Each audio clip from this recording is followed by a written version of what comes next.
Selamat sejahtera saya ucapkan kepada penyelia kumpulan kami, Dr. Lim Ji Tian.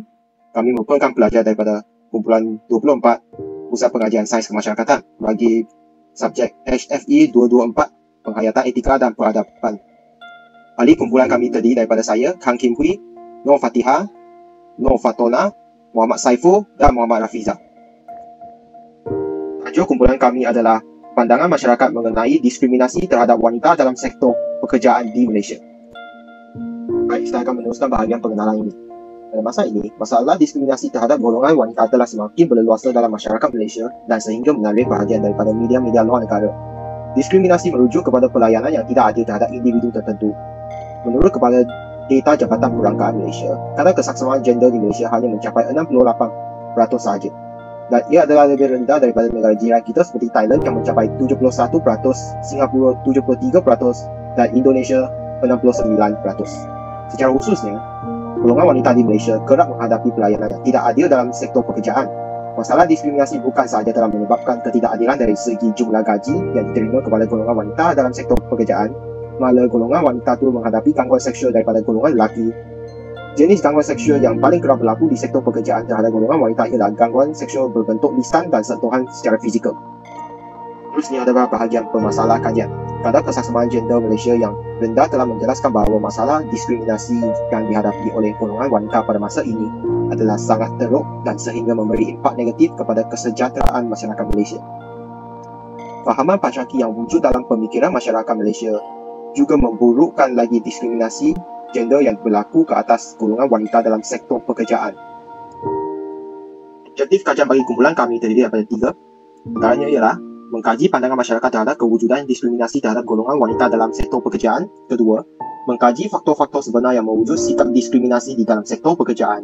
Yang ketiga, mengenal pasti langkah penyelesaian yang perlu diambil untuk menyelesaikan masalah diskriminasi dalam sektor pekerjaan. Seterusnya ialah metodologi kajian. Kami telah menggunakan 2 metod kajian iaitu kaedah soal selidik dan kajian literatur. Kaedah yang pertama ialah kajian yang kuantitatif yang dibuat melalui kaedah soal selidik yang bersesuaian dengan kaedah tinjauan iaitu menggunakan instrumen soal selidik atau Google Form yang telah diedarkan oleh pengkaji dalam kalangan pelajar Pusat Pengajian Sains Kemasyarakatan Universiti Sains Malaysia yang telah diadakan kepada 30 responden. Seterusnya ialah kaedah kedua iaitu kaedah kajian literatur. Kajian literatur adalah kajian di mana ringkasan hasil daripada kajian terhadap sumber artikel, jurnal, halaman web dan juga tesis dan sebagainya. Bahagian ini membincangkan keputusan analisis data berdasarkan hasil kajian yang didapati daripada soal sidik. Maklumat yang diperoleh dibentangkan dalam bentuk ulasan. Kajian ini melibatkan seramai 30 orang responden. Carta di atas menunjukkan demografi responden berdasarkan jantina. Kajian mendapati bahawa terdapat 21 orang responden bersamaan 70% terdiri daripada pelajar perempuan, manakala sebanyak 9 orang responden yang lain bersamaan dengan 30% merupakan pelajar lelaki. Ini menunjukkan kajian ini banyak dijawab oleh responden jantina perempuan.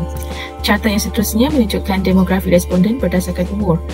Kebanyakan responden yang menjawab soal sidik ini terdiri daripada pelajar yang berumur 18 sehingga 25 tahun adalah seramai 20 orang rapalan responden iaitu bersamaan dengan 93.3%. Sebaliknya pula, didapati responden yang mempunyai umur 26 sehingga 30 tahun dan yang berumur 36 tahun ke atas menunjukkan bilangan responden yang sama iaitu masing-masing mencatatkan seorang responden yang bersamaan dengan 3.3% dari jumlah keseluruhan responden, manakala tiada responden yang berumur 31 sehingga 35 tahun yang menjawab soal sidik ini. Carta pie yang seterusnya pula menunjukkan demografi responden berdasarkan kaum. Bilangan responden yang paling tinggi menjawab soal sidik ini merupakan terdiri daripada responden yang berkaum Melayu iaitu sebanyak 21 orang responden bersamaan dengan 70%, manakala responden dari kaum Cina pula menunjukkan kedua tertinggi yang menjawab soal sidik ini iaitu seramai 7 orang bersamaan dengan 23.3%. Bilangan responden dari kaum India dan lain-lain mencatatkan jumlah responden yang sama iaitu seorang bersamaan dengan masing-masing mencatatkan 3.3% daripada keseluruhan responden. Dan carta yang terakhir menunjukkan demografi responden berdasarkan pekerjaan. Berdasarkan carta tersebut menunjukkan sebanyak 26 orang responden bersamaan 87% yang menjawab soal sidik merupakan pelajar, manakala responden yang bekerja sebagai kaki tangan awam sebagai kaki tangan swasta adalah seramai 2 orang bersamaan dengan 6.7%. Terdapat bilangan responden yang sama iaitu seorang bagi responden yang bekerja awam dan bekerja sendiri iaitu masing-masing mencatatkan 3.3% dari jumlah keseluruhan responden yang menjawab soal sidik ini. Bahagian yang seterusnya akan membentangkan faktor-faktor sebenar yang mewujudkan sikap diskriminasi di dalam sektor pekerjaan.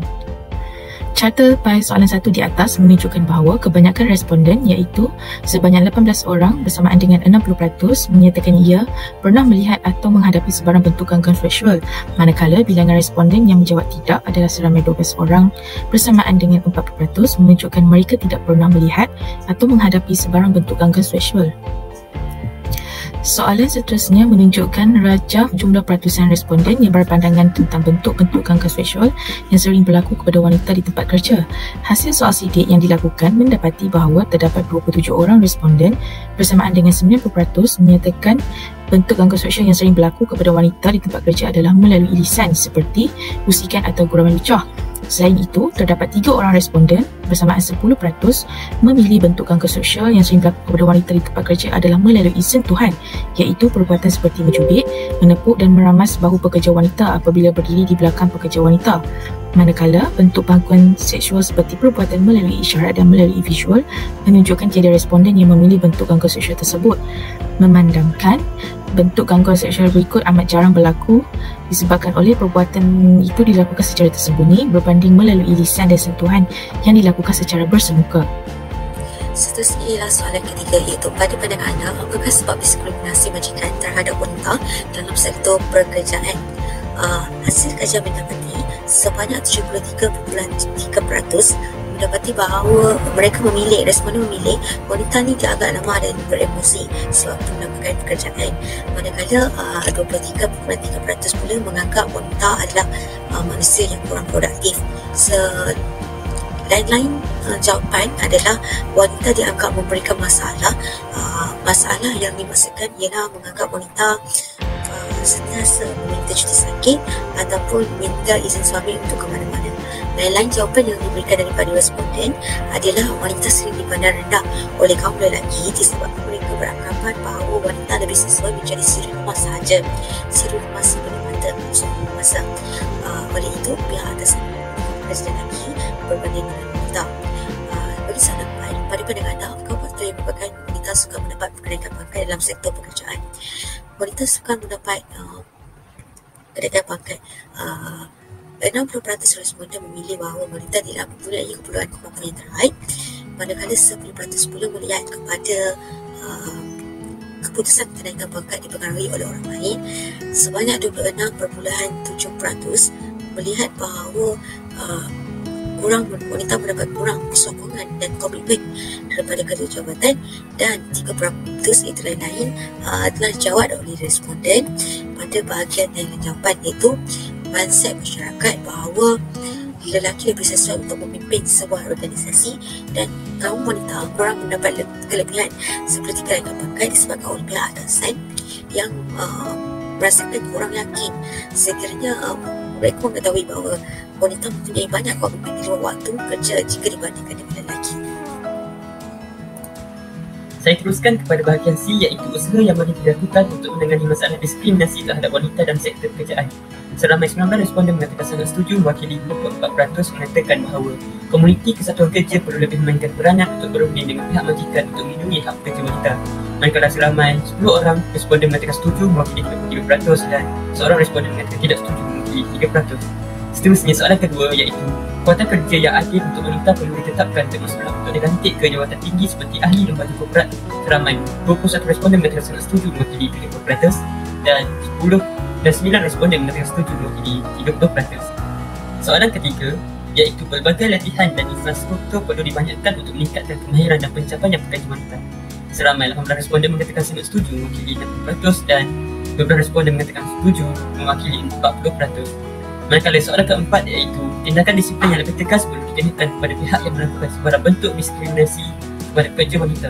Seramai 23 responden mengatakan sangat setuju mewakili 70%, 57%, dan 7 responden mengatakan setuju mewakili 23%. Hai, nama saya Muhammad Rafizal Rafiq dan saya akan sambung untuk soalan ke-5 hingga ke-8 untuk bahagian C, iaitu langkah-langkah untuk menangani masalah diskriminasi terhadap pekerja wanita. Yang pertama sekali adalah soalan yang ke-5, iaitu pihak majikan atau teman sekerja lelaki perlu bersikap moderat, iaitu menjauhi sikap melampau dan keterlaluan terhadap pekerja wanita.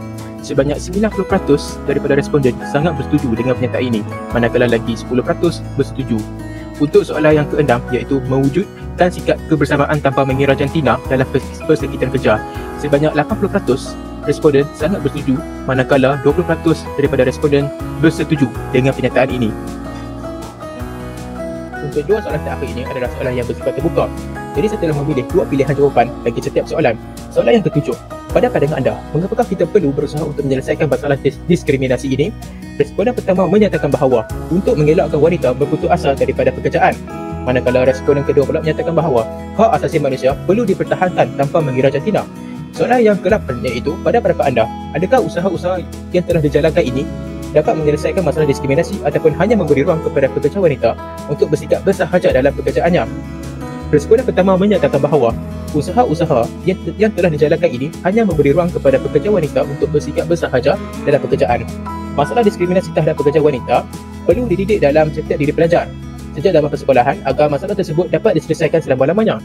Responden kedua pula menyatakan bahawa usaha-usaha ini dapat membantu para wanita untuk berasa lebih yakin dalam diri. Dan jika langkah-langkah tidak dapat dilakukan, maka wanita akan berasa trauma dan mengalami tekanan emosi berhadapan dengan masalah ini. Untuk bahagian kesimpulan, berdasarkan kajian yang telah dijalankan, kami telah menyimpulkan bahawa masalah diskriminasi yang berlaku terhadap golongan wanita merupakan satu isu yang sangat serius dan perlu dibanteras dengan pantas. Hal ini kerana terdapat pelbagai faktor yang menyebabkan isu ini terus berlaku yang kadang-kadangnya dilihat sebagai satu perkara yang biasa. Oleh itu, langkah-langkah penyelesaian perlu dilakukan dengan keadaan segera seperti peranan kesatuan kerja, kuota kerja yang adil, mewujudkan sikap kebersamaan antara para pekerja tanpa mengira jantina dan lain-lain agar masalah sebegini tidak terus kembali. Kumpulan pengkaji berharap selepas ini, golongan wanita dapat bekerja di mana-mana persekitaran kerja tanpa rasa takut dan trauma. Sekian sahaja daripada kumpulan kami. Terima kasih.